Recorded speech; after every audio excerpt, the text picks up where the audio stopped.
اعلیٰ حضرت کے شہر کے پڑوس کی تو خوشبوئیں الگ ہوتی ہیں. اگر شہر بریلی کا بندہ کہیں دور ہندوستان میں کہیں بھی پہنچ جائے نا تو خدا کی قسم اس کی خوشبو الگ بتاتی ہیں یہ اعلیٰ حضرت کے شہر کا پڑوسی ہے, اعلیٰ حضرت کے شہر کے قریب رہنے والا ہے. آپ لوگ خوش نصیب ہیں کہ آپ بریلی ضلع آپ کا لگتا ہے اور آپ بریلی ضلع میں پیدا ہوئے. پوری دنیا کے اندر بریلی کو جانا جاتا ہے. حضرات آپ کہیں بھی پہنچ جائیں, رامپور جہاں سے میں تعلق رکھتا ہوں وہ نوابوں کا شہر رہا ہے اور نواب اپنے وقت کے نواب ہوا کرتے تھے. بھئی نواب تو نواب ہوتا ہے, لیکن آج میں خود جب اپنے رامپور کا تعارف کراتا ہوں لوگ کہتے ہیں رامپور کہاں پڑتا ہے؟ بریلی کے پاس. صحیح بتا رہے ہیں, رامپور کہاں پڑتا ہے؟ بریلی کے پاس. تب فوراً سمجھ جاتا ہے کہیں کا بندہ ہو, لیکن خالی رامپور کو کبھی کبھی نہیں سمجھ پاتا. یہ ہے بریلی کے جلوے. سبحان اللہ, سبحان اللہ. نبی نے, اللہ نے نبی کو ہمیں میں سے پیدا فرما کر اور ہمارے اوپر احسان کر دیا, اور نبی نے ہم کو زندگی جینے کا سلیقہ اور طریقہ دے دیا. میں نے قرآن کی آیت جو پڑھی ہے وہ اسی کا مفہوم یہی ہے کہ اللہ نے اپنے نبی کو مومنین میں سے مبعوث فرمایا, پیدا فرمایا, اور پھر اللہ کا یہ سب سے بڑا احسان ہے ہم پر کہ مصطفیٰ چاہتے تو کسی بھی مخلوق میں چلے جاتے, مگر ہم گناہگاروں کو پسند کر کے ہمارا نصیبہ بڑھا دیا. اچھا بتاؤ مجمع والو اشرف المخلوقات کون ہے؟ آپ لوگ بتاؤ. دیکھو یہ ہے میری قوم کی نالج, آپ کو پتہ نہیں, اس لیے نہیں پتا. تقریر آپ بہت سنتے ہو مجھے معلوم ہے, اور جلسے اتنے ہوتے ہیں جتنے پہلے نہیں ہوتے تھے, اتنے مقرر بھی پہلے سے زیادہ آیا, پہلے نہیں تھے. میرے بچپن میں مشکل سے پورے ہندوستان میں 10 مشہور مقرر نہیں تھے. سمجھ رہے ہیں آپ؟ آج ایک ضلع میں 10 مقرر نہیں.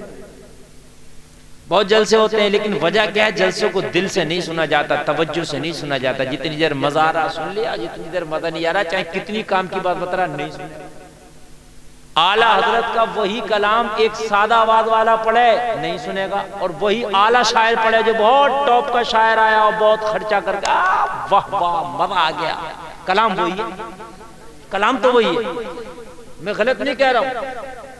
یہی کلام کو آپ کے مسجد کے امام صاحب پڑھ دیں, لم یاتی نذیر کفی نظر, کلام وہی ہے, ایک لفظ نہیں بدلیں گے. آپ انہیں 1 روپیہ انعام کا نہیں دیں گے, کہیں گے بس جلدی سے ہٹے. اور کلکتہ کا کوئی شاعر آ کے پڑھ دے لم یاتی نذیر کفی نظر, تو آپ پھر کیا کریں گے؟ آپ ایسے جھومیں گے جیسے بین پہ ناگ جھومتا ہے. کیوں؟ کلام تو وہی ہے. تو اس کا مطلب یہ کہ آپ نبی کی محبت میں نہیں سن رہے ہیں, آپ شاعر کے گلے کو سن رہے ہیں.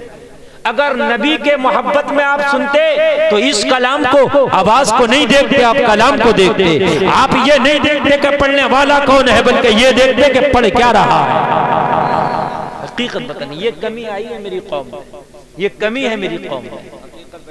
اگر عالم بہت لچھے دار بات کر رہا ہے, دھودھار بات کر رہا ہے تو ہاں بھی مزہ آ رہا ہے, چاہے کتنی بھی گہرائی کی بات کر رہا ہے سادہ انداز میں کر دے تو بھی مزہ نہیں آ رہا.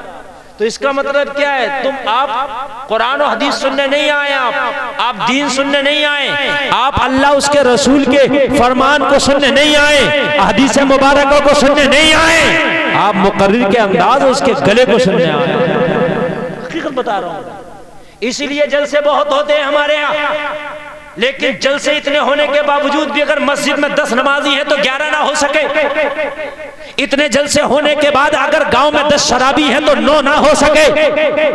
اتنے جلسے ہونے کے بعد اگر ہمارے گاؤں میں 10 سودیے ہیں تو 8 نہ ہو سکے. کیوں؟ جلسے بہت ہوتے ہیں, ہم مزے کے لیے سنتے, مزے کے لیے. صحیح بات بتا رہا ہوں میرے بھائیوں, یہ تلخ حقیقت ہے. مزہ آ جائے, سمجھ رہے ہیں, مزہ آ جائے. یہ مزے نے مزہ خراب کر دیا. اگر مزے کے لیے نہیں اصلاح کے لیے سنتے تو خدا کی قسم کھا کے کہتا ہوں بہت ساری باتیں ہمیں آج یاد ہو جاتی. جتنی تقریریں ہو رہی ہیں نیٹ یوٹیوب پہ چھائی پڑی، سمجھ رہے ہیں؟ میری تقریباً 20,000 تقریریں ہوں گی یوٹیوب پر، میں اپنی بات بتا رہا ہوں، اور 20,000 تقریروں میں میرا جہاں تک ذہن کام کیا میں نے وہ تقریریں بیان کی ہیں، چاہے وہ کوئی بھی کسی بھی موضوع کی بات ہو۔ آپ دیکھیے، ایسے نہیں کہ میں 2-4 تقریریں لے کے پورے ہندوستان میں گھوم رہا ہوں، الحمدللہ میں نے ہر ٹاپک پہ بولنے کی کوشش کی ہے، لیکن میں دیکھتا ہوں نوجوانوں کو میری کون سی بات یاد ہے۔ اگر کوئی بات ایسی آ گئی کہ جس میں تھوڑا سا آدمی کا نا مزاحیہ معاملہ تھا، حالانکہ اس میں بھی اصلاح تھی، صرف وہی بات یاد ہے، اس کے علاوہ پوری تقریر میں 1.5 گھنٹے کی تقریر میں کوئی بات یاد نہیں۔ حقیقت بات بتا رہا ہوں میں، مجھے اس چیز پہ غصہ لگتی ہے۔ میں نے 1.5 گھنٹے کی تقریر کی، 1.5 گھنٹے کی تقریر میں اگر کوئی میں نے ایسی بات کہہ دی کہ جس بات میں آدمی کو لگے کہ یار ہمیں مزہ آ رہا ہے، ہم نے اس بات کو لے کے یاد کر لے گا، بس وہ 1.5 گھنٹے کی تقریر بالکل بھلا دے گا۔ میں نے پوری شادی پہ تقریر کی، میں نے شادی کے کھانے کی مذمت کر دی کہ جس کھانے میں لوگ جو ہے دیانتداری سے کام نہیں لیتے، اور جس میں جو ہے آپ بڑا لمبا ہاتھ کر کے کھاتے ہیں جبکہ یہ شریعت کے خلاف ہے۔ اگر میں نے اس میں کہہ دی تو بس اس میں بہت زیادہ خوش اور مزہ آ گیا، یار کیا کہہ گئے مفتی صاحب، لیکن پوری 1.5 گھنٹے کی تقریر کو بھول گئے، کیونکہ مزے کے لیے ہمارے، صرف مزے کے لیے۔ میرے بھائی خدا را ایسا نہ کرو، اللہ کے لیے ایسا نہ کرو۔ عالم دین بولے اس کے ایک ایک جملے کو سنو، اس کی ایک ایک بات کو سنو۔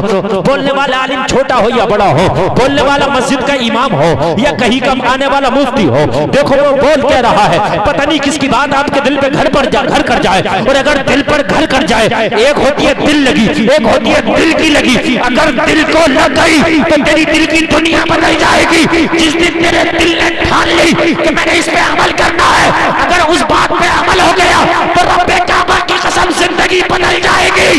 مرے گا تو جنتی ہو کے مرے گا، مرے گا تو جنتی ہو کے مرے گا۔ اور تو نے عمل کیا تو یہ نہیں پوچھیں گے فرشتے، بڑے مقرر کی بات پہ عمل کر کے آیا تھا کہ چھوٹے مولانا کی بات پہ عمل کر کے آیا تھا، مسجد کے امام کی، تو نے دین کی بات پہ عمل کر لیا، وہ چاہے بتانے والا کوئی بھی ہو، خدا کی قسم تیری زندگی بدل جائے گی۔ یہ چیزیں ذہنوں سے نکالیں آپ کی مسجد کا امام بھی صحیح بات بتائے تو اس کو قبول کرو، محبت سے سنو، تاکہ آپ کی نالج میں اضافہ ہو، آپ کی معلومات میں اضافہ ہو۔ میرے بھائی اشرف المخلوقات اللہ نے تمہیں بنایا ہے، انسان کو بنایا ہے، کا تاج رکھا ہے۔ اشرف المخلوقات سب سے افضل مخلوقات، سب سے بہتر مخلوقات، سب سے اعلیٰ مخلوقات تمہیں بنایا۔ تم سچ بتانا اپنے دل پہ ہاتھ رکھ کے،